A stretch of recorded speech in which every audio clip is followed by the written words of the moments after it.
আচ্ছা গরুর হাটে যারা গরু বিক্রি করতে আনে ওদেরও টাকা দিতে হয়? মানে যারা কিনে ওরা তো দেয়, যারা বিক্রি করে ওদেরও দিতে হয়, কিন্তু গ্রামে তো এরকম নিয়ম নাই। গ্রামে নিয়ম না, এখন গ্রামে সব আছে একটা বাবা দেখ। তো ভাই ভাই কত ভাই? 1.5 মাশাল্লাহ। যা বাবা যা, বাসায় যা।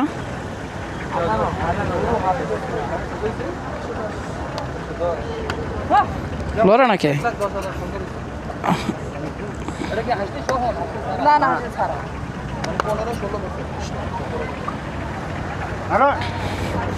মা গো, গরু থাকলে যে একটা ভয় লাগে, লাত্তি মাত্তি নি মারে। 1,60,000 এটা চাচ্ছে। কি 1,60,000 চাইতেছে। 1,60,000? কত যাবো? 1,10,000? আরে দূর, 1,00,000 দিল। 1,00,000 দিলে দিয়ে দিব? 1,00,000 দিল লস। 1,00,000 দিলেও লস? ওরা কি ছাড়বো না? গরু তো অনেক ছাড়িয়ে দিয়েছে। বুঝলাম না, বাইরে যারা গরু নিতেছে গরু দিয়ে সস্তা, মানে ভিতরে দাম জি গেলে দেয় যে আগুন।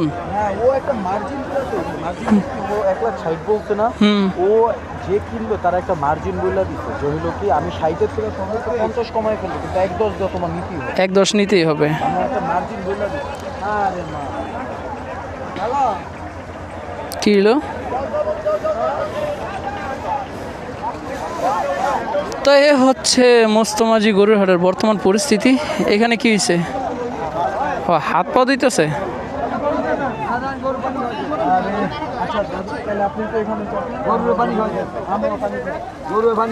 ও গরু পানি খাইতেছে।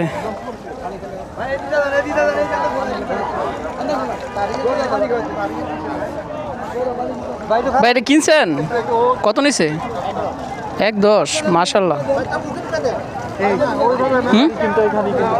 হ্যাঁ, আকাশ পাতাল ব্যবধান। অবশ্যই ব্যবধান। তাহলে বললাম তো একটা মার্জিন বললাম। হ্যাঁ, তার মানে ও অনেক বেশি চাইতেছে। ও নিজে ও কিন্তু ব্যাপারই না, ও অন্য কারো থেকে কিনেও বিক্রি করতেছে। এই ট্রেন্ডিকে থাকি হাতে পানি খাইতেছে, হয়তো 2-3 দিন ধরে কিছু না খাওয়া, যার কারণে পানি খাইতেছে ক্ষুধা।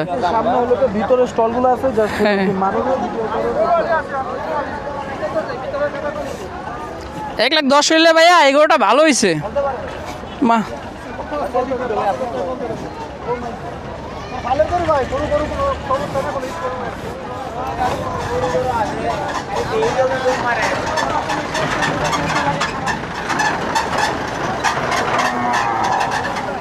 ও মা গো গো গো, গেছিলাম আলামিন ভাই।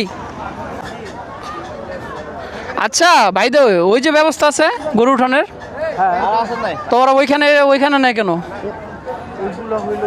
দিছে, দৌড় দিছে, দিছে দিছে দিছে। রেট করা, কি রেট করা? মানে প্রতি গরু পিছে 500? না না, ইয়ের 500 ডিস্টেন্স, মানে কি দূরত্ব হিসাবে টাকা দেয়। যেমন হইলো কি এখান থেকে গরু হইলো কি, সাপোজ আমি নিয়ে যাব কোথায়, আমি নিয়ে যাবো গোরাম 10 নম্বর, আমার থেকে টাকা চাবে 2,000। বাট ও যে ওইখানে না, ওরা হলো পার হেড হিসাব করে 1,000 দিলেও সে 1,000। ও আচ্ছা, এটাই হলো একটা সিন্ডিকেটের কাজ। তাহলে দুস্থ ট্রাকওয়ালাদের, পিকআপওয়ালাদের। আর ও পিকআপওয়ালা ওই জায়গায় কি কইলো যে এখানে কোনো ইয়া নাই, এই যে এখানে সব ব্যবস্থা আছে। অবশ্যই ব্যবস্থা আছে, কিন্তু ওই যে আমাদের ভিতর তো দোষ আছে। এই দৌড় দিলাম, রেডি। শালা দেওয়ার পাবলিক হলো মাথাটা ওই সাইড করে না। আর ওইদিকে ঢুকবো না ভাইয়া। পরেই মনে হইলো কি একেবারে এক নাগালে সব থামবে। অস্ট্রেলিয়ান গরু হইতাছে, রাশিয়ান গরু। ওমা ওটা কি পিঙ্ক? ভাই কত? এই কি অবস্থা, কই যাও? কিল্লা কত? 140। 140। হ্যাঁ ওই সবে তো। গরু এটা কত? এটা কত?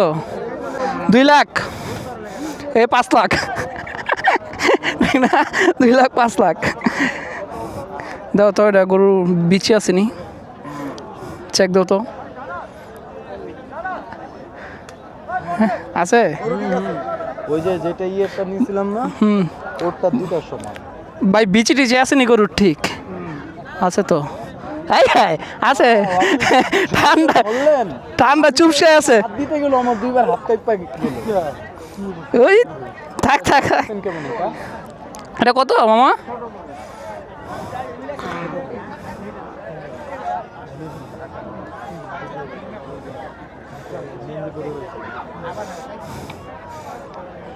পুরো কালো কালারটা সেই কত চাইতেছেন এটা? 170 170। তোমার মার্জিন যদি ওইটা সেটা করে আছে যে হুম।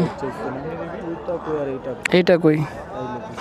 ওইটা মনে করো 170 মানে আমি একটা জিনিস খেয়াল করলাম, এদিকের গরুগুলো একটু সস্তায় যাইতেছে, আবার ওই পাশের গুলো আবার ওরা দাম চাইতেছে, ছাড়তেছে না। ওরা তো সবাই হলো কি দূরের থেকে আসছে, বাট এইখানে ম্যাক্সিমাম এই সাইডে আমি লক্ষ্য করছি যে এই যে আমাদের মেইন দিকপুর বা এই সাইডের আশেপাশে দুর্গাপুরের আশেপাশে বা হইলো যে ইয়ের আশেপাশে গরুগুলো আছে। মানে 170 5 লাখ, 170 5 লাখ।